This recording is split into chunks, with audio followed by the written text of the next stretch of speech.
No importa el color que tengas, serás bienvenido. No importa el color que veas, serás percibido. No importa si ya estuviste mucho tiempo a ciegas. Lo que importa es que por fin estás aquí. Porque aquí no hay más fronteras. Esta tierra es toda nuestra. Eres bienvenido. ¿Cómo está? Muy buenas noches, bienvenido a Hora 23, ya volviendo a la actividad normal después de los festejos de carnaval. Hay un anuncio, el Corso de Corso se retrasa hasta el próximo 14 de marzo en la ciudad de Cochabamba. Estaremos hablando de las lluvias, las inundaciones, qué está haciendo el gobierno, qué están haciendo los municipios. Vamos a conocer estas 5 noticias destacadas del día.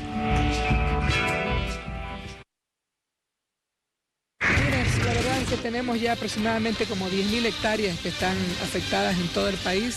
Hay muchos cultivos que están afectados como soya, papa, maíz, muchos cultivos. Realmente es lamentable la situación por la que estamos pasando. Ya está activado el COE, a nivel nacional se está haciendo todo el apoyo. Charazani y Apolo, eso en La Paz, en Santa Cruz, el Santa Rosa, Antofagasta, y en Tarija, el Tarija Bermejo. Esos serían los 3 tramos que están no transitables. La piedra que están debajo del puente la estamos retirando hacia el lecho del río para que después la máquina pueda recogerlas. Logramos que el puente tenga un aire de 1,5 metros, 2, estamos bien.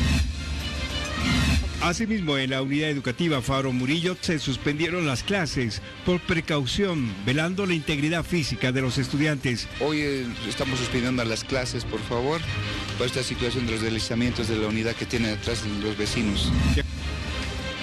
Primero hay que recordar que hay una normativa en el Tribunal Supremo Electoral en el que no puedes hacer ese cambio de cartas de presidente a vicepresidente o de cambiar de vice a una candidatura a otra. Eso hay que revisarlo. Es decir, si tú te has inscrito como candidato presidencial, no puedes ser candidato vicepresidencial de otra fórmula. Pero eso es una cosa técnica. Nosotros coincidimos en el hecho de que hay que construir una candidatura de unidad, una candidatura que pueda tener un respaldo importante. Nosotros creemos representar esa posición. Muy bien, tenemos información que también es importante porque se lo había anunciado ya hace algún tiempo, hace algunos días. Marco Antonio Pumari dijo a través del Twitter, y me voy a acordar lo que dijo: este miércoles tengo un anuncio importante que hacer. Se esperaba en la mañana, luego se dijo en la noche. Finalmente, esto es lo que le dijo al país. Reclamándoles las necesidades básicas que tienen los departamentos. Nos han indicado de que no tenemos experiencia para gobernar un país, pero sí tuvimos experiencia para pedir las necesidades de un país. Salimos a las calles sin importarnos que nos costara la vida, con el único objetivo de traer paz, de traer respeto, de traer democracia y nuestras libertades.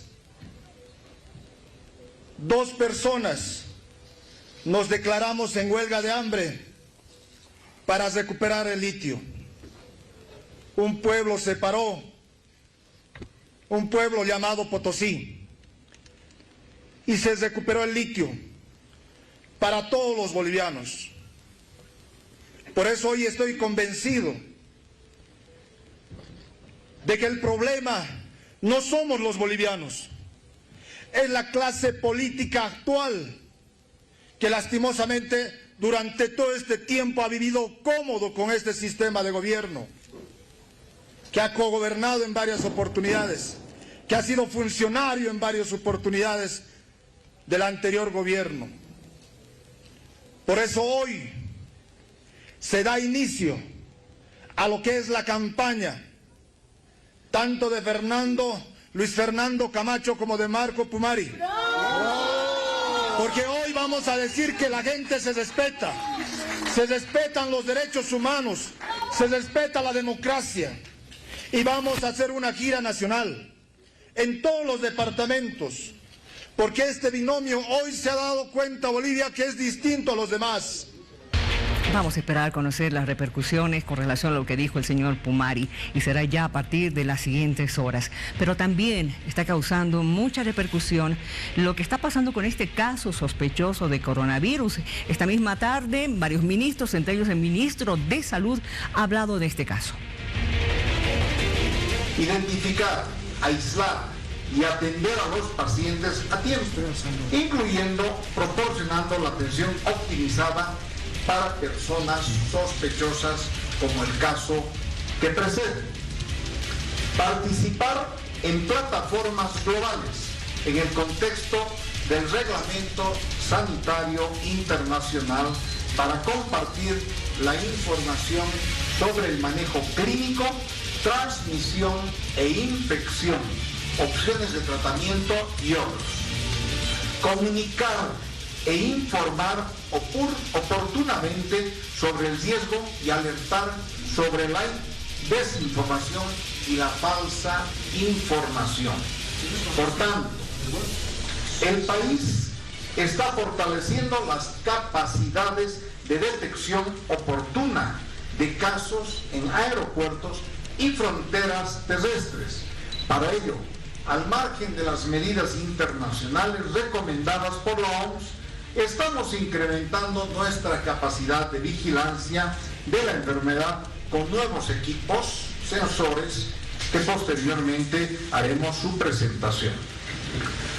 Para evitar la detección de personas con fiebre en los aeropuertos de La Paz, Cochabamba y Santa Cruz, que se complementan con los previamente ya implementados. Asimismo, el Ministerio de Salud está en proceso de identificar y fortalecer hospitales de referencia para aislar y atender a los pacientes en caso de presentarse coronavirus importado y en caso de requerir importación hospitalaria, atención hospitalaria.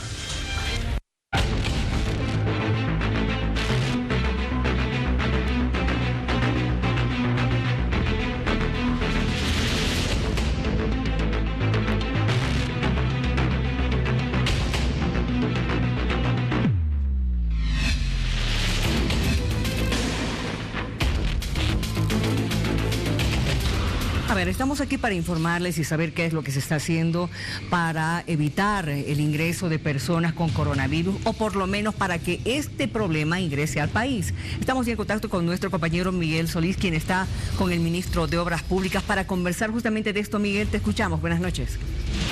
Gracias, nos encontramos en el Aeropuerto Internacional de la Ciudad del Alto para Hora 23, donde vamos a dar una explicación acerca de la conformación de una comisión interministerial, donde se está estableciendo los controles en los aeropuertos. Vamos a hablar con el ministro de Obras Públicas, Iván Arias. ¿Cómo está? Buenas noches, ministro. Sí, hemos recibido una donación de, muy buenas noches amigos, hemos recibido esta donación que nos permite detectar en espacios masivos gente que pueda estar con temperatura. Usted aprieta este equipo y este grupo de gente, por ejemplo, podríamos rápidamente detectar si hay gente con temperatura por encima de 38 grados y esa persona que es detectada es rápidamente separada y se le hace el protocolo correspondiente. No, puede haber mucha gente que tiene tos, que tiene estornudos, ¿no? Pero no basta eso, sino que se le hace un protocolo. Tiene que ser esa persona haber estado los últimos 14 días en alguno de los países, en este caso China, que generan contagio. Entonces, si está ahí, se lo aísla. Este sistema nos permite indagar, por ejemplo, fíjese acá, voy a apretar, bueno, es que no se ve, voy a apretarle, por ejemplo, acá la señorita, mire, usted ahí tiene, la podemos escanear a la señorita, ¿no? Y después podemos guardar su imagen, aquí podemos guardar, ¿no? Aquí la guardamos y si la persona, esta señorita está con 33 grados, o sea, 34 grados, no hay problema. Pero si estuviera con 38, se la separa, se le pregunta por qué está con fiebre, dónde ha estado el último tiempo y en función de eso se la declara sospechosa o no. Ministro, ¿en cuánto tiempo se va a establecer los resultados de esos casos sospechosos de coronavirus? El ministro lo ha dicho, en 24 o 48 horas máximo, pero ya como ya tenemos en Bolivia el sistema, eso nos permite tener certeza de que ya no tenemos que viajar al exterior o mandar al exterior las pruebas, sino que en Bolivia. En este caso se ha detectado un sospechoso y en 24 horas tendremos los resultados. Muchísimas gracias, ministro. Y así de esta manera nosotros estamos informando para Hora 23 acerca de los controles que se van a realizar en los 3 aeropuertos: La Paz, el Aeropuerto Internacional del Alto, en Viru Viru y también en Cochabamba. Y nos imaginamos que gracias Miguel, estos aparatitos que usted ha visto van a comenzar ya a funcionar este jueves, ya prontamente para justamente ir apartando, como ha dicho el ministro, aquellas personas que tengan algún indicio de tener fiebre alta y ver qué es lo que está pasando con ellos. En el Brasil en las últimas horas se ha confirmado ese primer caso positivo de coronavirus. Vamos a la nota.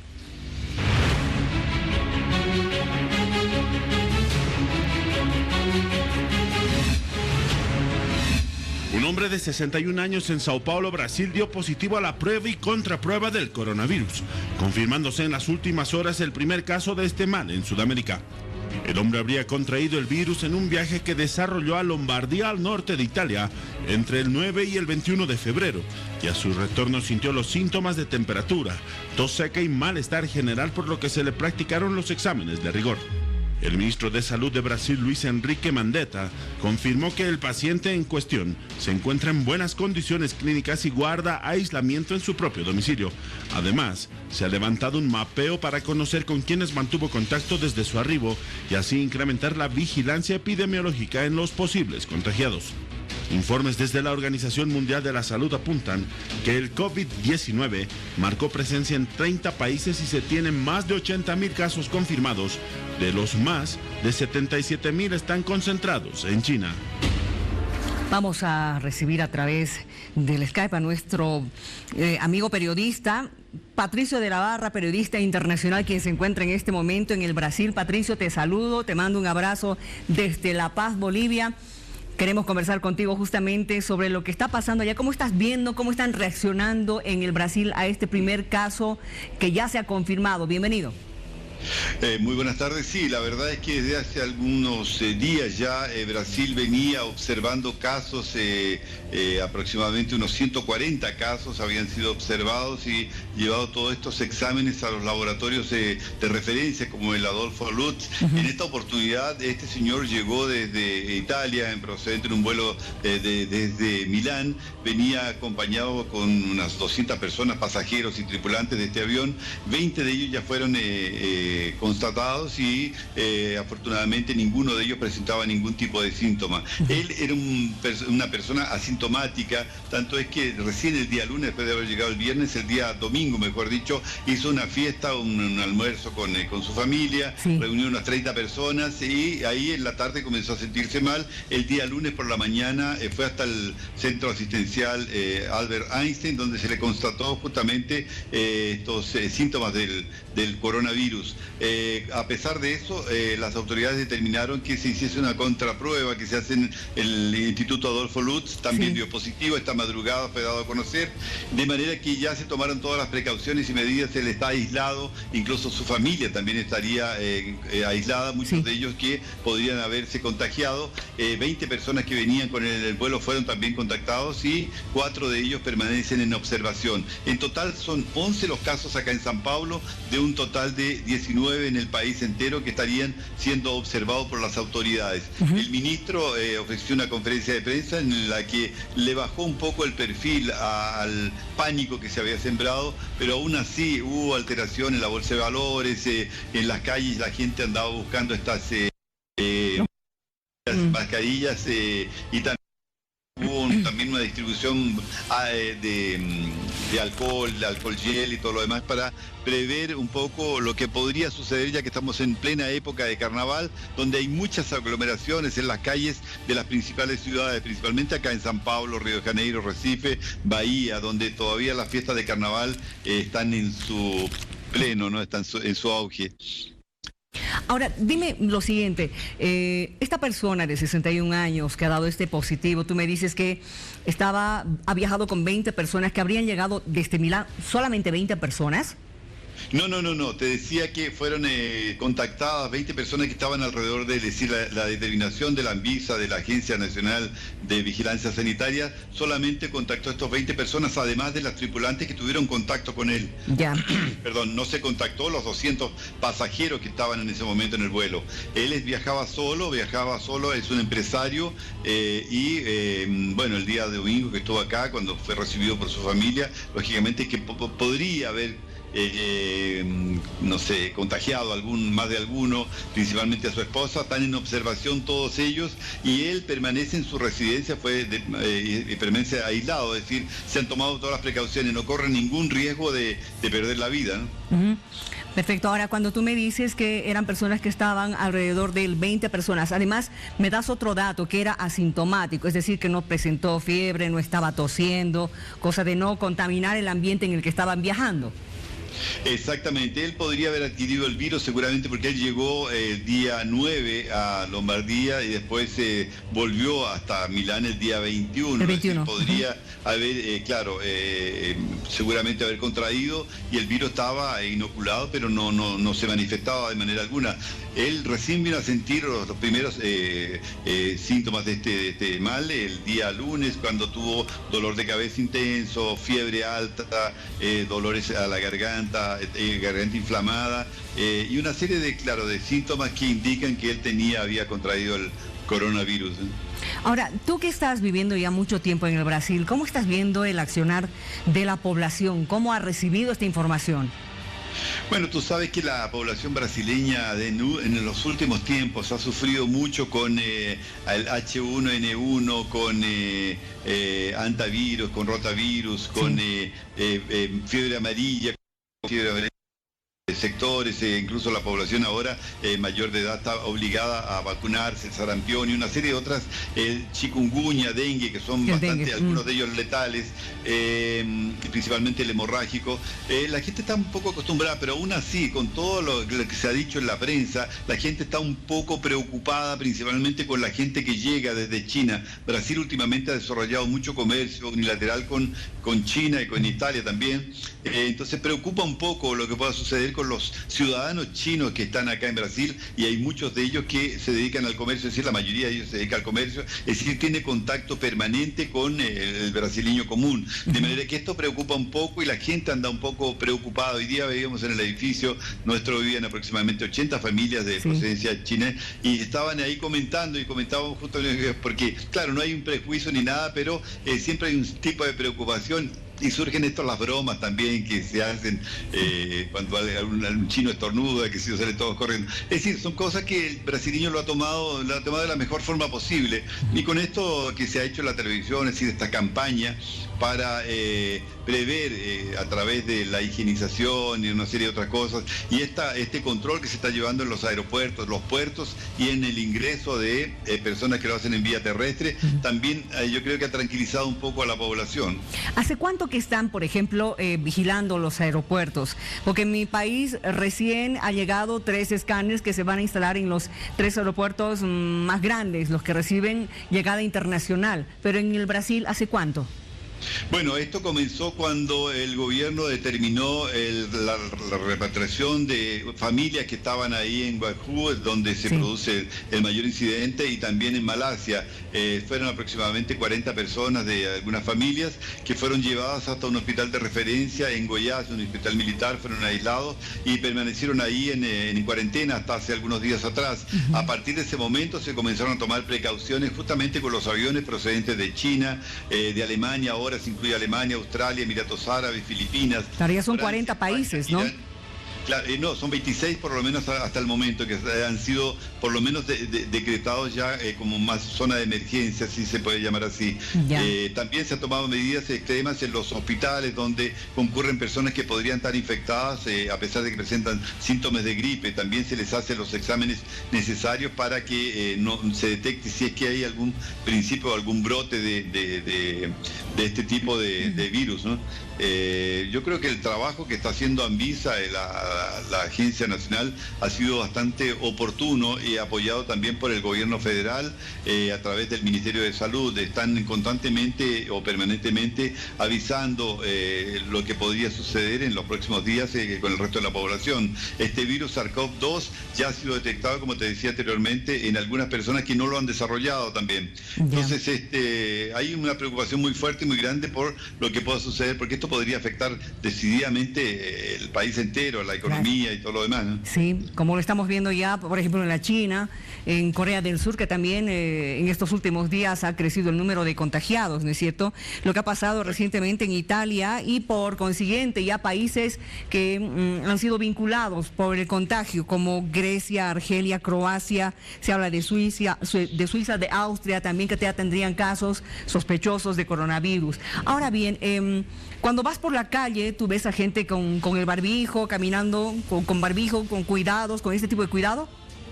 Sí, se ve bastante gente y como te digo, están haciendo una distribución gratuita en algunos centros asistenciales, en hospitales. Vimos ahí la Avenida Paulista, por ejemplo, el Hospital Santa Catarina, que distribuye gratuitamente estas mascarillas que la gente comenzó a usar. El transporte público se ve bastante hoy día, por ejemplo, que hubo el retorno de la gente al trabajo. Sí. Se veía mucha gente con estas mascarillas y con todo tipo de precauciones. Incluso todavía notábamos que no se aproximaban muchos de ellos y cuando venía un bus un poco lleno, no subían igualmente en el metro. Claro. En el metro, tomando algunas precauciones. Ahora, bueno, con el festejo de carnaval ha habido gran aglomeración de personas, ¿no es cierto? ¿Qué va a pasar con los partidos de fútbol, donde también van grandes cantidades de personas? Bueno, tú sabes que lo que comentábamos hoy, justamente que ni la lluvia ni este brote de coronavirus impide que la gente o los aficionados, los fanáticos del Flamengo vayan al Maracaná para asistir a este partido, el segundo partido por la Recopa, frente al Independiente de Quito, Independiente del Valle de Quito. Es decir, la gente va a estar ahí, y también es más, se disputan también, como tú sabes acá, estas escuelas de samba que disputan los primeros lugares del carnaval. Hay una disputa muy fuerte y el domingo, sábado y domingo, tendremos los desfiles de apoteosis que van a reunir a millares de personas. También hay desfiles de los bloques, de estas comparsas espontáneas que van a salir a las calles de cualquier manera. Ya de hecho han salido durante todos estos días, sin importarse con la lluvia, sin importarse con estos brotes que podrían perjudicarlos. No, ellos no están muy, te diría, preocupados con estos brotes de coronavirus acá en Brasil, por lo menos la mayor parte o el grueso de la población. Como he escuchado decir algunos italianos, no pasa nada, ¿no es cierto? A ver, no pasa nada. Exacto, no pasa nada, finalmente, total. A ver, ¿y qué sabes de Chile? ¿Cómo están en Chile con relación a esto del coronavirus? Sí, justamente, tú sabes que hay una comunicación directa entre las autoridades sanitarias de aquí, las de Chile, de Argentina y de algunos otros países, y me parece que también México estaría incluido dentro de este pool de países que están intercambiando informaciones con respecto a este brote que hay de virus, de coronavirus.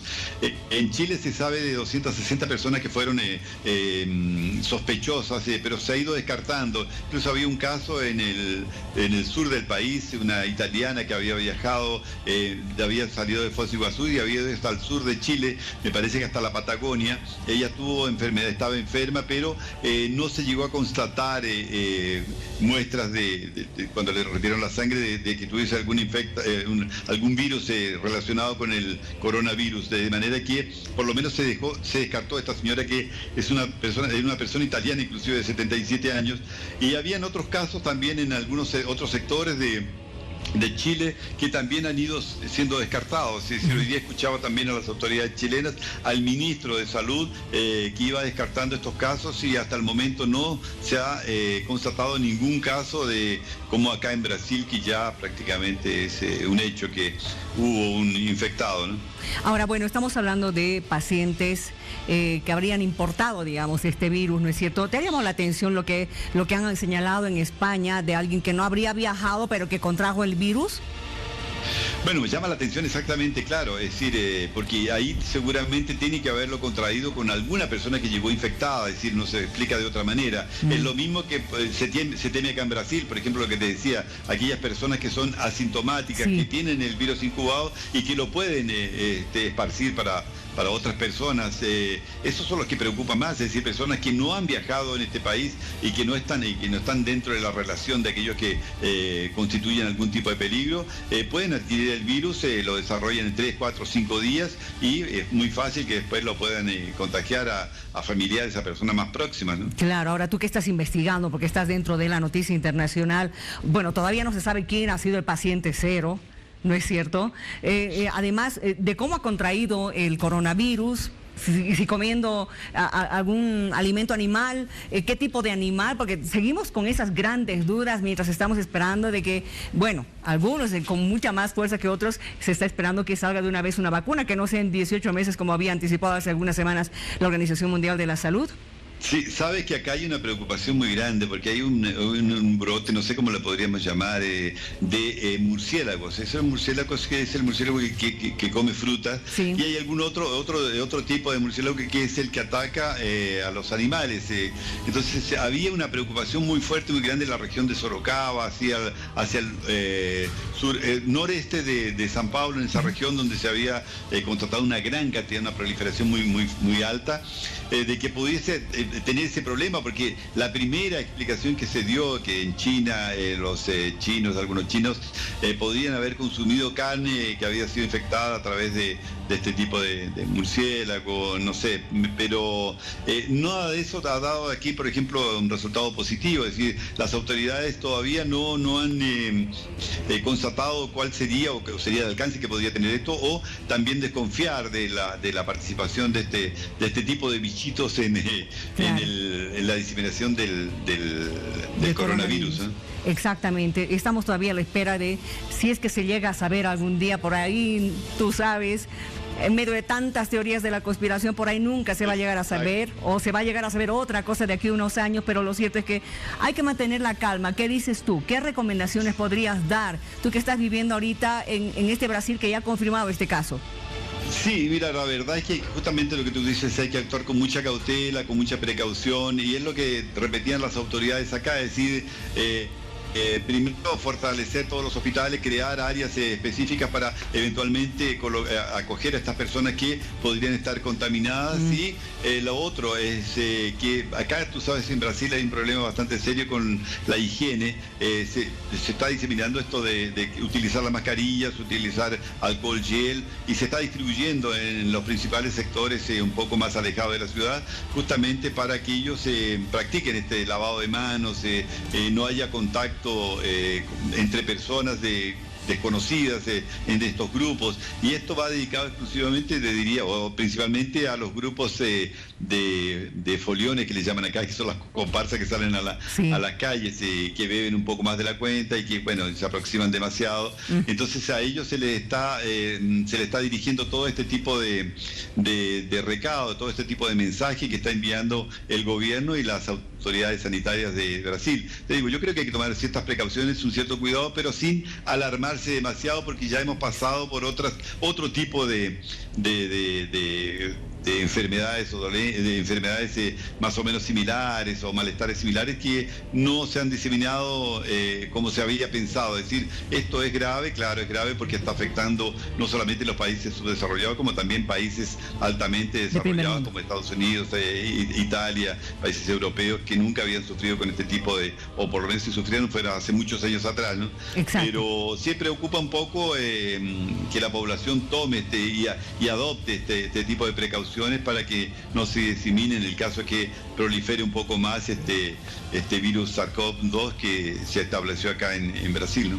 Gracias por haber conversado con nosotros, Patricio. Ha sido lindo realmente conocer de tu propia voz la situación que se está viviendo en el Brasil y también ese mensaje que tú das, ¿no? No hay que alarmarse, pero hay que mantener siempre medidas de higiene, pero siempre, y lo venimos diciendo aquí, no con el afán tampoco de alarmar a nadie, sino que realmente hay que tratar de mantener estas medidas de limpieza, de higiene, para evitar enfermarnos de cualquier cosa. Gracias, Patricio. Exactamente. Fue Un un placer abrazo. haber conversado contigo. Estamos Igualmente. en contacto para lo que estimes conveniente. Muchas gracias. Patricio de Navarra, periodista internacional, hablando con nosotros en directo desde Brasil. Y los médicos acá, ¿qué es lo que recomiendan? En Bolivia, por favor, y siempre lo han recomendado, no solamente en época de invierno, en época de epidemias. Dicen ahora, nada de besitos, nada de agarrarse de la mano al momento de saludarse. Hay que mantener realmente un poquito de cuidado con relación a este tema. No alarmarnos, sí, mucho lavado de manos, ya sabes. Si está enfermito, pues hay que utilizar barbijo. Vámonos a una pausa. No importa de dónde vengas, serás bienvenido. No en qué lengua hables, serás entendido.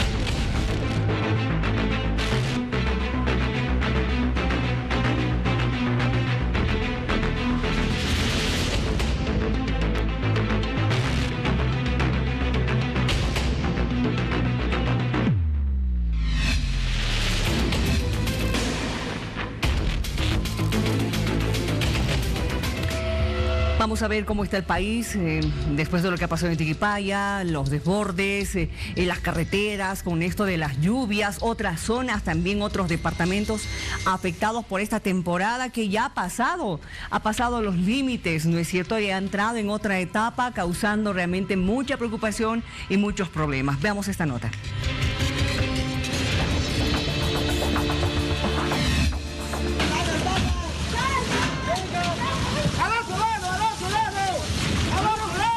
Las intensas lluvias, la crecida de ríos y las mazamorras han afectado a los 9 departamentos de Bolivia.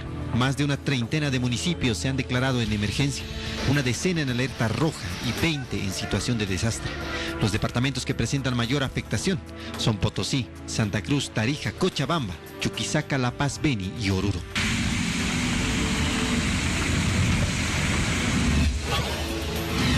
El domingo al menos 28 casas quedaron afectadas por un deslizamiento de tierra en el barrio de Queyaqueya, ubicado en la zona sur de La Paz. En el lugar, 16 viviendas resultaron seriamente dañadas en su estructura. 12 están en riesgo por grietas y 5 prácticamente se derrumbaron, por lo que se evacuó a las familias para salvaguardar sus vidas, pese a que hubo resistencia de algunos de ellos. Y me pescó en el momento. Tengo los pequeños que les he tenido que sacar a la parte de arriba. Yo me he quedado aquí para por lo menos sacar algo, pero no me ha dejado el tiempo sacar nada. En la localidad de Tiquipaya, en Cochabamba, el desastre registrado entre el jueves y sábado es peor que el aluvión de febrero del 2018, ya que las rocas y el lodo afectaron en 3 días a unos 12 barrios de 2 de 6 distritos, mientras que en el 2018 solo fue un distrito en 2 días. Las pérdidas materiales son cuantiosas y el gobierno del lugar precisó que el descenso de material grueso causó más daño que hace 2 años, por lo que instruyó evacuar 3 cuadras a la redonda del río Taquiña. Dando a todas las personas que han sido damnificadas, hay que limpiar el lodo, ayudar a sacar sus cosas. A nivel nacional, unas 15.500 familias han resultado afectadas por las inclemencias del tiempo. Según los servicios de defensa civil, todavía hay amenaza de que las lluvias puedan provocar inundaciones en regiones amazónicas del noroeste. Todo esto ha dejado la pasada semana cerca de 19 muertos, 15 en la ruta a Caranavi, 1 en Colomi, otro en Misque y la última víctima en San Lorenzo. Asimismo, se registraron 59 viviendas destruidas, 5.659 familias afectadas y 2.349 hectáreas de cultivo perdido. Hasta el momento, 12 personas fueron registradas de manera oficial como desaparecidas, a consecuencia de riadas, inundaciones y deslizamientos en el país. Estamos ya en contacto directo con el ministro de Defensa, Fernando López, para que podamos conversar con él. Lo hemos visto estos últimos días batallando duramente en la localidad de Tiquipaya. A ver, empecemos por Tiquipaya. ¿Cómo está? Muy buenas noches. Buenas noches, Miriam. Un gusto conversar contigo. Trabajo duro, trabajo arduo, con muchos problemas, mucha problemática, ¿no es cierto, en Tiquipaya, ministro? Sí, bueno, un quinto día, donde obviamente las cosas cada vez están mejor, de a poquito, con mucho esfuerzo. Y bueno, hoy día llovió, pero no llovió en la cima de la Taquiña, y fue una lluvia de este a oeste, de tal manera que no afectó el flujo natural del río. Por lo tanto, no había absolutamente ninguna afectación, y lo interesante es que nos dejó trabajar al 100% con la maquinaria y los más de 620, 630 soldados que están asignados a la zona. Ahora bien, allá hay mucho trabajo que hacer todavía, ¿no? Temíamos mucho la noche del martes que con las lluvias caiga esa parte que se había anticipado, que se estaba temiendo, la parte de arriba del cerro. Sí, en realidad no fue así. El primer envión que vino desde el primer día fue con una fuerza brutal, obviamente. Eso se puede ver, las consecuencias se las pueden ver estos días, porque uno ya puede ingresar a mayor cantidad de zonas en los barrios. Pero cada día estamos avanzando de a poco, de mejor, muy concentrados en los refugios, muy concentrados en ayudar a los damnificados, a las familias afectadas, revisando en detalle las casas que realmente ya no podrán específicamente vivir, ¿no? Porque claro, están totalmente destruidas. Malas condiciones. ¿Tiquipaya ha sido quizás la zona más dañada o es que tenemos otras regiones terriblemente dañadas por las lluvias? Mira, son 72 municipios en todo el territorio nacional, entre Santa Cruz, Potosí, La Paz y Cochabamba, ¿no? Y tenemos algunos, obviamente, indicios de posibles desastres en el Tibnis, en el Ichilo, en el Beni, etcétera, pero que no han sido aún confirmados y que eso tiene un proceso, ¿no es verdad, Miriam? Usted sabe que los primeros que tienen que reaccionar con las unidades de gestión de riesgo son los gobiernos municipales. Cuando estos son rebasados y se declaran en desastre, en emergencia, pasa a la gobernación, y la gobernación, una vez que también está rebasada, nosotros ingresamos con los medios del Estado. Sin embargo, obviamente el Viceministerio de Defensa Civil ya en cada sector de afectación por algún hecho de la naturaleza tiene técnicos como pelotones adelantados para velar por la seguridad y tener un informe técnico a priori en caso de que nos llamen. Ya hace más de una semana se hablaba de personas que vivían en tierras bajas. Beni, por ejemplo, que estaban llegando hasta la ciudad de Cochabamba a pedir ayuda porque quedaron totalmente inundados. Sí, no, yo estuve en el Beni, un día agarré y me fui al Beni a ver en persona. ¿Y cómo estaba? No estaba, faltaba 0,50, 1,50 m en los lugares de los ríos, por lo tanto aún estamos bien. Hay que ver qué pasa esta semana, porque todo eso es cambiante. Claro, eso de acuerdo a las lluvias, y va a llover hasta mediados de marzo, según lo que se había anticipado, ¿no es cierto? Ahora, tenemos 72 municipios afectados en todo el país, ¿verdad? Así es. ¿Qué se va a hacer con estos municipios? ¿Cuál es el más afectado? Tenemos, por ejemplo, por este lugar, en el departamento de La Paz, Apolo y Charazani, que han quedado totalmente incomunicados. Sí, estamos en ello. Hasta ahora no se han declarado en emergencia, no tenemos ninguna información al respecto. Sí estamos atentos y estamos al conocimiento, pero te digo, por ejemplo, La Curva, que sí ya se declaró en emergencia y todo. Hemos estado en contacto con el alcalde y todo para poder dar la cobración. El tema es que los gobiernos municipales cumplan un protocolo y ese protocolo inmediatamente nos lleve a nosotros a reaccionar, pero igual estamos listos, tenemos instrucciones precisas de la presidenta de estar atentos, alerta, y en caso de necesitar ayuda, reaccionar inmediatamente. Ahora, ayer en la presentación, en la conferencia de prensa que dio la presidenta, dijo varias cosas que son importantísimas. Uno, la reactivación del programa de manejo de cuencas, ¿no es cierto? Y por el otro lado, el tema de los asentamientos ilegales, que es con lo que más problemas se está teniendo en varias ciudades. Hemos visto lo de Cochabamba, el sector de Tiquipaya, aquí también en la ciudad de La Paz. Sé que como gobierno central ustedes van a esperar a ver cómo van a arreglar las municipalidades, pero tenemos en La Paz concretamente conflicto de municipalidades. Totalmente, son responsabilidades que vienen de abajo hacia arriba, ¿no? Es decir, yo creo que ahí los gobiernos municipales tienen que ser conscientes.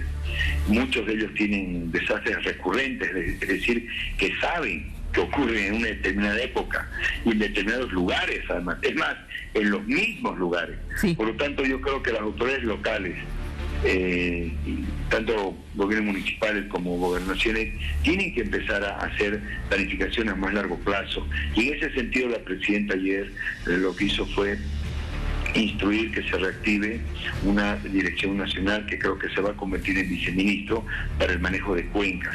Debe ser una política de Estado que no debe salir jamás como política de Estado. Las cuencas es parte de lo apreciado que tenemos nosotros de nuestra naturaleza, y que si no son manejadas profesionalmente, vamos a tener los problemas como Tiquipaya. La solución no está en resolver los problemas cuando baja el río, sino la solución está en resolver los problemas arriba, donde hay que forestar, hay que hacer trabajos de ingeniería, donde hay que tratar bien a la naturaleza para que las aguas no hagan daño a la población. Ese es mirar un tanto el futuro, y para ello habrá esta dirección de cuenca a nivel nacional, donde seguramente coordinarán todos los gobiernos locales. Ay, ¿qué haremos realmente? Porque estamos confrontando con problemas de esta naturaleza, personas que al final de cuentas, viendo que hay este tipo de conflictos, evidentemente aprovecha el momento y levantan sus casitas en lugares que no deberían levantar, y estamos viendo el riesgo en que ellos mismos están colocando sus vidas, ¿no es cierto? Ustedes como Ministerio de Defensa están yendo ya a ayudar, a apoyar, ¿no es cierto?, a aquellas personas que sí ya están en un problema tremendo como lo que hemos visto recientemente en Cochabamba. Así, nosotros tenemos 630 soldados de las tres fuerzas todos los días trabajando con solo 2 horas de descanso. Estamos, la tropa está entrando a las casas tratando de ayudar. Hemos ayudado en el tema del traslado de algunos enseres de las personas que decidieron salir de sus hogares, limpiando el lodo que en algunos casos llega a 1,50 m, 1,70 m. Es decir, es un trabajo denodado de nuestra tropa. Realmente estoy muy orgulloso del trabajo que están realizando, lo están haciendo con mucho cariño, con mucha vocación de servicio, y eso realmente nos ayuda a seguir adelante, nos impulsa a seguir adelante. Ahora, la última consulta que voy a hacerle, ¿cómo ha quedado Cotagaita? ¿En qué situación están allí? Yo tengo un reporte de Cotagaita, exactamente, y lo que se está haciendo es rehabilitación de defensivos, de cubierta, de sistemas de agua, todo el tema de ropa de cama, herramientas menores, alimentos básicos y carpas está al 100%. Se han atendido 150 familias, más o menos 1.499, que es la población, y en toneladas de material, son casi 14 toneladas de material que han sido entregadas al municipio de Cotagaita. Es decir, y allá se mantiene un campamento realizado por el Viceministerio de Defensa Civil.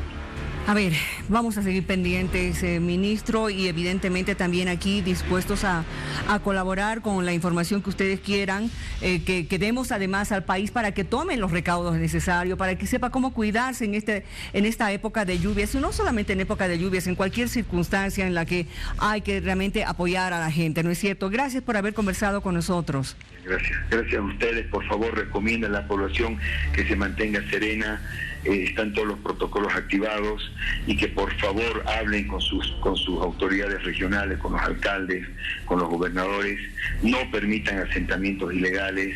Vean que hay un plan de reacción, vean que hay un plan a largo plazo. Todo también, esta es responsabilidad de todos los bolivianos. Tenemos que estar, no podemos seguir permitiendo asentamientos ilegales, y también tenemos que saber exigir a las autoridades para que realmente sus unidades de gestión de riesgo estén preparadas. Muy bien, gracias. Estamos pendientes, ministro. Muy buenas noches. Muy bien, vamos a seguir conversando acerca de esta temática. Tenemos de inmediato, por favor, nuestro contacto en directo.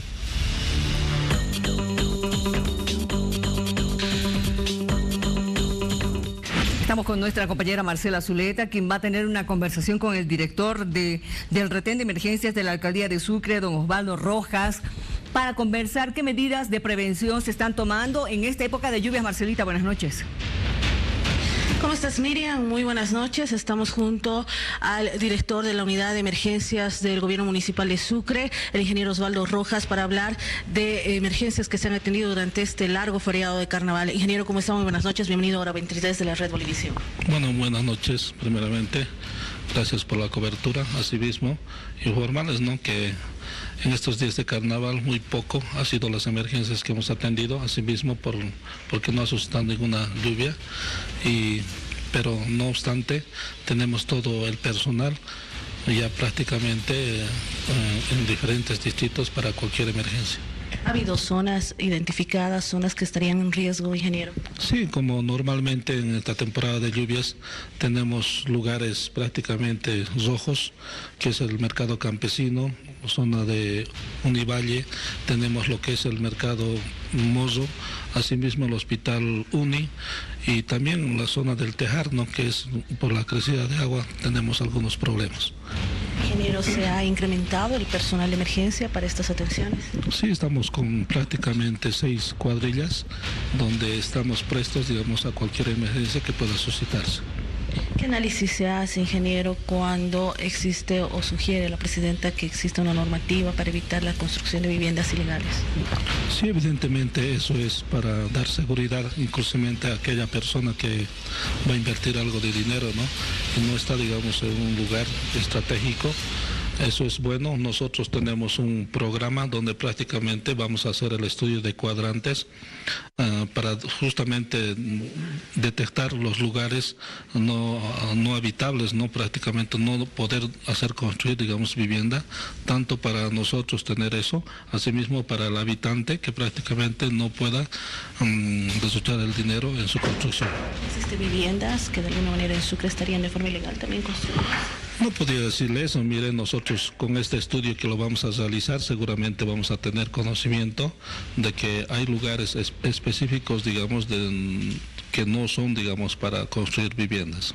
Muchas gracias. Ahí está la palabra del jefe de la unidad del retén de emergencias del gobierno municipal de Sucre al respecto de emergencias que se han tenido durante estas lluvias que se han suscitado en este feriado de carnaval, pero también ven con positivismo la sugerencia que ha hecho la presidenta Yanine Áñez de prácticamente evitar más construcciones ilegales para que no exista lo suscitado que se advierte en Tiquipaya, en el departamento de Cochabamba. Retorno contigo, Miriam. Gracias, Marcelita, y bien lo dices, y ahí los municipios en cada lugar del país tienen que trabajar arduamente para no permitir más este tipo de construcciones, porque pone en riesgo la vida de quienes están justamente viviendo dentro de estos lugares.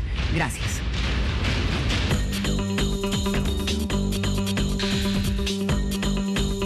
No importa el color que tengas, serás bienvenido.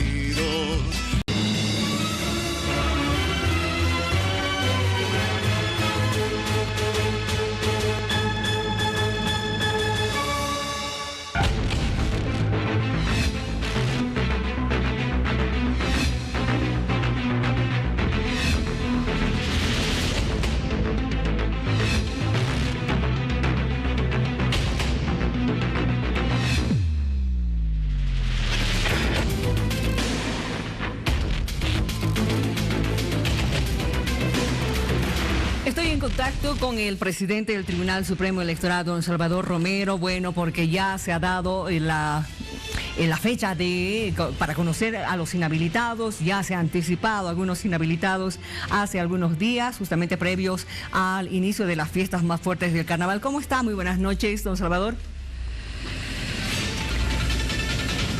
Buenas noches, mucho gusto. A ver, ¿cómo está el trabajo? Cuénteme. El calendario se ha venido desarrollando en tiempo y en plazo. Todas las actividades fijadas por el Tribunal Supremo Electoral cuando convocó a la elección se han desarrollado sin inconvenientes. Estamos cumpliendo el calendario y estamos ya a una semana de acercarnos a la mitad del camino rumbo a la elección del 3 de mayo. Exactamente, ya la mitad del trabajo realizado. En medio de esto ha llamado la atención justamente el anuncio de algunos candidatos inhabilitados, lo que ha pasado con el caso del señor Evo Morales. Usted ha sido muy tajante cuando dijo pueden hacer los reclamos necesarios ante cualquier organización, ¿no es cierto? Todos los candidatos que han quedado inhabilitados tienen, por supuesto, la posibilidad de explorar las alternativas jurídicas que consideren más adecuadas para sus intereses. Ahora, el país quiere saber, ¿en base a qué ustedes han tomado la decisión de inhabilitarlo? Han dicho, hablando acerca de la residencia permanente. ¿En qué se han basado, por favor? La decisión del Tribunal Supremo Electoral fue una decisión meditada, acorde a lo que señala la ley, en aplicación de las principales disposiciones, es decir, de la Constitución, de la ley, de algunas sentencias constitucionales, de la valoración también de algunos elementos, como por ejemplo las solicitudes de asilo que han sido presentadas, en este caso en la Argentina, por el candidato, y luego de un análisis que fue muy minucioso, se determinó que el candidato no cumplía con el requisito de la residencia permanente de 2 años, que es uno de los elementos centrales que pide la legislación para que una persona postule en una circunscripción, ya sea para diputado o para senador. Ahora, me gustaría también que le explique al país, presidente, el hecho de la residencia intermitente que está en una sentencia del año 2018. ¿Aquello no se aplicaba para estos candidatos? En este caso concreto no, ese es un principio que está establecido en una de las sentencias del Tribunal Constitucional. Ese factor también ha sido valorado, pero puesto al lado de todos los otros elementos, en particular la solicitud de asilo en la Argentina, implicaba que en este caso esta disposición no podía aplicarse, y hay que ver en su integralidad todos los elementos que permiten definir la residencia permanente de los candidatos. Muy bien, usted está hablando el hecho de que haya pedido asilo en la Argentina, ha hecho que ustedes tomen esta determinación y no se tome en cuenta incluso el de la residencia intermitente. Si no hubieran solicitado ese asilo, ¿otra hubiera sido la figura o la decisión del tribunal iba a ser el mismo? Creo que no corresponde entrar en un terreno de especulación. El Tribunal Supremo Electoral toma sus decisiones en base a los elementos que se pueden observar y no entra en un terreno que sería ya más bien especulativo. Muy bien. Ahora, ¿cuántos candidatos en total han sido inhabilitados?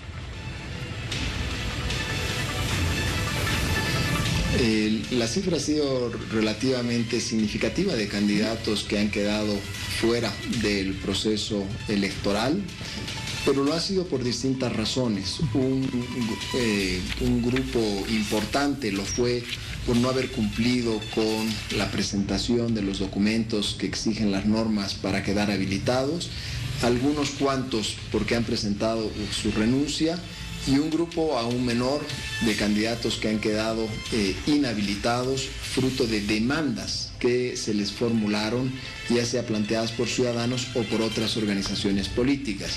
Y actualmente el Tribunal Supremo Electoral ha recibido otros expedientes planteando demandas de inhabilitación de otros candidatos. Todas ellas van a ser tratadas de acuerdo a lo que señala la ley y otorgando el debido proceso a todos los candidatos. Muy bien, ahora a raíz de las inhabilitaciones de estos candidatos, me imagino que va a haber un plazo para que las alianzas y los partidos políticos presenten a quienes van a reemplazar a estos mismos. Exactamente, las organizaciones políticas pueden reemplazar a los candidatos que no cumplieron con los requisitos que exigía la ley, a aquellos que han renunciado y también a aquellos que han sido inhabilitados. Los candidatos reemplazantes deberán, por supuesto, acreditar los requisitos que exige la ley para ser candidatos, y el Tribunal Supremo Electoral va a evaluar la documentación con la seriedad que ha venido haciendo hasta el momento de los candidatos que fueron registrados el 3 de febrero. ¿Va a haber algún plazo, presidente? Los plazos varían, depende si estamos ante una situación de renuncia, de un reemplazo por incumplimiento de requisitos o por una demanda de inhabilitación que ha sido aceptada. Los plazos para cada una de estas figuras jurídicas varía, y por lo tanto también existe la posibilidad de reemplazar a los candidatos en fechas que son diferentes. Muy bien, estamos ya a 26 de febrero. ¿Qué viene ahora dentro del calendario? Lo que yo estoy viendo, del lunes 24 al sábado 18 de abril, la presentación de demandas de inhabilitación a candidatos de organizaciones políticas y o alianzas ante el Tribunal Supremo Electoral y los tribunales electorales departamentales. ¿Qué más tenemos? Así es, y viene también una fase de mucho trabajo interno del organismo electoral con la elaboración y la preparación de todo el material, es decir, la fase de impresión de las papeletas, la impresión de todo el material electoral que se va a usar en la jornada del 3 de mayo. Esas son actividades que no están contempladas en el calendario electoral porque son más internas del organismo electoral, pero son por supuesto decisivas para el éxito del proceso. ¿Cómo está el ánimo ahí adentro, dentro del tribunal? Se está trabajando de manera muy adecuada, el organismo electoral está muy comprometido con llevar adelante un proceso electoral que sea técnicamente sólido y políticamente imparcial, y en esa línea se está trabajando. Muy bien, para más adelante nos imaginamos que ya nos va a contar cómo va a ser esto del TREP, las pruebas, con la parte ya logística y también de equipos que tiene que contar justamente el tribunal para realizar la realización de estas elecciones. Así es, se está trabajando en todas estas áreas, por supuesto la realización exitosa de la jornada electoral depende de la convergencia de todos los esfuerzos, unos son tecnológicos, otros son jurídicos, otros son logísticos, administrativos, implica también un trabajo muy importante en los tribunales departamentales, muy articulado con el Tribunal Supremo Electoral, y es el conjunto de estas actividades desarrolladas de manera simultánea las que pueden asegurar el éxito de la jornada de votación. Me están pidiendo que le pregunte una vez más, ¿va a haber TREP el día de las elecciones? ¿La transmisión de datos rápidos? Vamos a tener un sistema de difusión de resultados. Vamos a tener un sistema de difusión de resultados preliminares y nos comprometemos a difundir los resultados a medida que los vaya recibiendo el Tribunal Supremo Electoral y que esta información fluya sin ningún tipo de interrupción.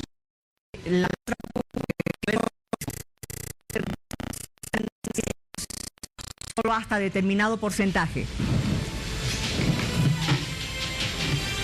Nuestro compromiso es difundir toda la información que reciba el Tribunal Supremo Electoral desde todas las mesas y tratar de hacerlo, por supuesto, en los plazos más breves posibles. Nuestro compromiso es brindar la mayor información posible al conjunto de la ciudadanía. Hay que recordar que el sistema de difusión de resultados preliminares es sobre todo un mecanismo informativo que tiene como objetivo brindarle a la ciudadanía la imagen más completa posible sobre cómo fue la votación el 3 de mayo. Muy bien, le agradezco mucho, sabemos que vamos a seguir conversando para conocer otros detalles y datos del trabajo que está realizando el Tribunal Supremo Electoral rumbo a las elecciones. Muchas gracias y buenas noches. Muchas gracias, buenas noches. Gracias, presidente del Tribunal Supremo Electoral. Vamos a una pausa.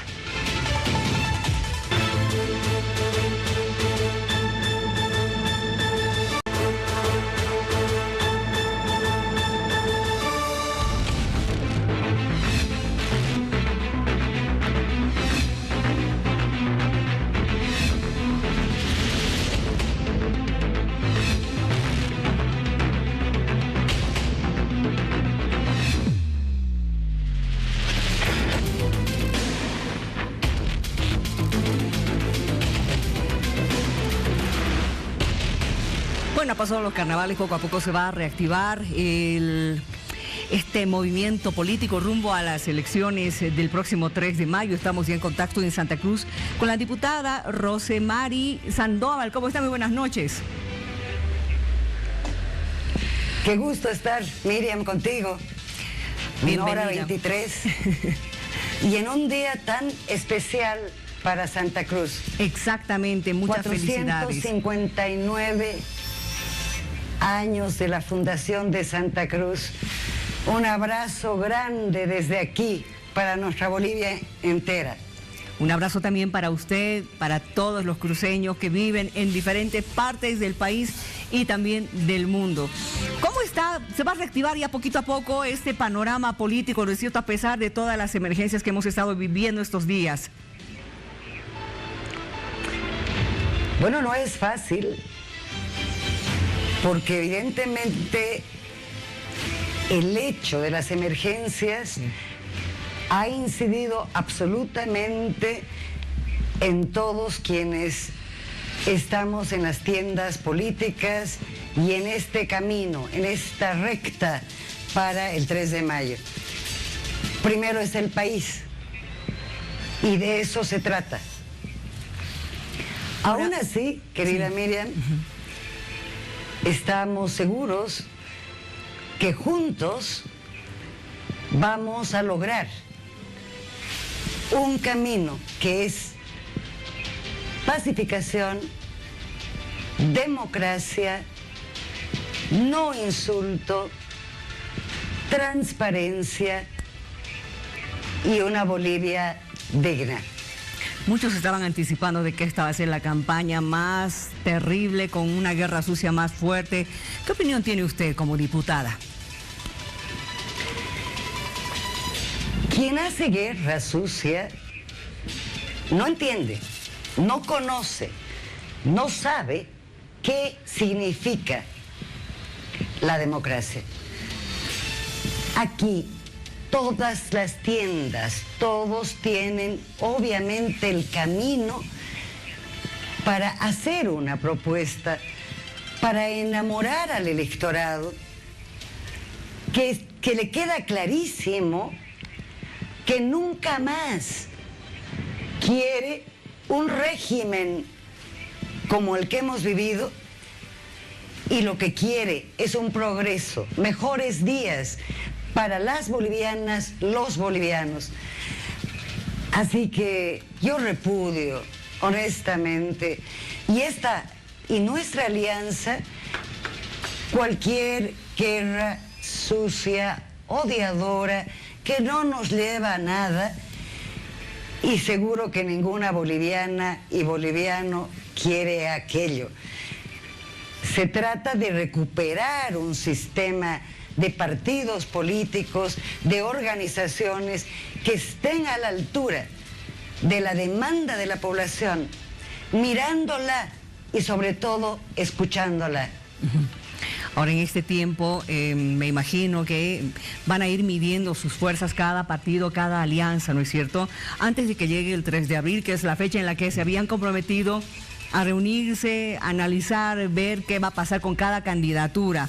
Hay algunas candidaturas de las que vamos a hablar en unos instantes, pero también todo este tiempo nos está llevando, y les está llevando en realidad a los políticos a ver de qué manera también van a enamorar al ciudadano, al boliviano, quizás haciendo mejores propuestas, viendo cómo podemos salir de este tipo de emergencias. Por ejemplo, lo medioambiental, que también se tiene que ver mucho, porque a nivel Bolivia y a nivel mundial estamos sufriendo por este cambio climático que está afectando a diferentes áreas del planeta, ¿no es cierto? ¿Usted qué opina? Porque no solamente va a ser la economía en lo que se van a tener que fijar, ¿no? Absolutamente, de acuerdo. Es decir, nunca tuvimos políticas públicas claras de prevención ante emergencias que han sido recurrentes. No es una novedad. Hemos tenido emergencias por sequía, por inundaciones. El tema de la salud ha sido terrible. Hemos tenido estadísticas y muertos antes por todos estos virus que nos llegan. ¿Y cómo es posible que no invirtamos en inversión, políticas de inversión, pero en salud, por favor, en educación? Es decir, para lograr entender y comprender la importancia del agua, que es vida, y la hemos sufrido en La Paz en esos últimos tiempos como en ningún otro lado. Miriam, se necesita un equilibrio en la distribución de recursos económicos, en un adecuado pacto fiscal, donde todos los sectores, los niveles de gobierno converjan, pensando primero en el ciudadano.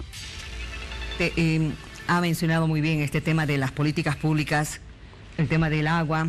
Se ha hablado mucho de reforestar La Paz, por ejemplo, y también otras zonas y departamentos donde se ha sufrido de sequía, pero se hace un poquito y luego se deja. El problema de los municipios, porque lo que está pasando ahora obviamente va a llevar, yo creo que al ciudadano a ver mejor por quién va a votar en las subnacionales, por ejemplo. Seguro, totalmente seguro. Aquí las propuestas deben ser claras, no enunciativas únicamente, porque uno tiene que saber y el ciudadano tiene que saber con qué se va a aplicar una política pública, cómo se va a aplicar una política pública, cuál es el escenario y nuestros pisos ecológicos en esta tierra tan hermosa que es Bolivia, que tiene tantos niveles de pisos ecológicos. Los estudiantes en colegio ya tienen mayor claridad de identificar su territorio y de saber cuán importante es, por ejemplo, como hablábamos, el agua, la tierra misma. ¿Cómo es posible que los políticos no podamos poner en números, en cifras y en políticas claras de planificación y organización para un apalancamiento de recursos claro que nos permitan evidentemente pensar no en 5 años, en 10, en 20 años para garantizar la vida de nuestros hijos y los hijos de nuestros hijos? Me imagino que ya no más comienzan ya con más fuerza esta campaña porque ya queda poco tiempo, ¿no es cierto?, para las elecciones. Sí, en realidad, antes de carnaval, yo ya salía a las calles en mi rutina de estiquear, de activar, de estar en contacto con la gente, con todo el equipo que siempre me ha acompañado desde hace años, pero sobre todo para cuando Bolivia dijo no, un 21F. Así que ya hoy mismo estábamos ya en inauguración de casas de campaña y aprovechando esta semanita, antes de retornar a La Paz a seguir ejerciendo mis funciones, para aprovechar y optimizar los fines de semana en campaña pura. Los vamos a estar viendo a todos quienes integran justamente la Alianza Juntos, a usted también, diputada, agradeciéndole además por haber conversado con nosotros esta noche. Ya se están calentando motores con más fuerza y estos días me imagino que este fin de semana los vamos a ver caminando en diferentes partes del país. Gracias y buenas noches. Chao, Miriam, y con este corazón tan lindo, me despido de toda mi Bolivia amada. Hasta la próxima y un beso grande, Miriam. Un beso para usted también, que le vaya muy bien. Nosotros continuamos con más.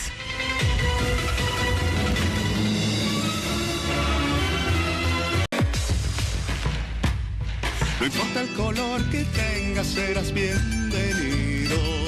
No importa el color que veas, serás percibido. No importa si ya estuviste mucho tiempo a ciegas, lo que importa es que por fin estás aquí. Porque aquí no hay más fronteras, esta tierra es toda nuestra.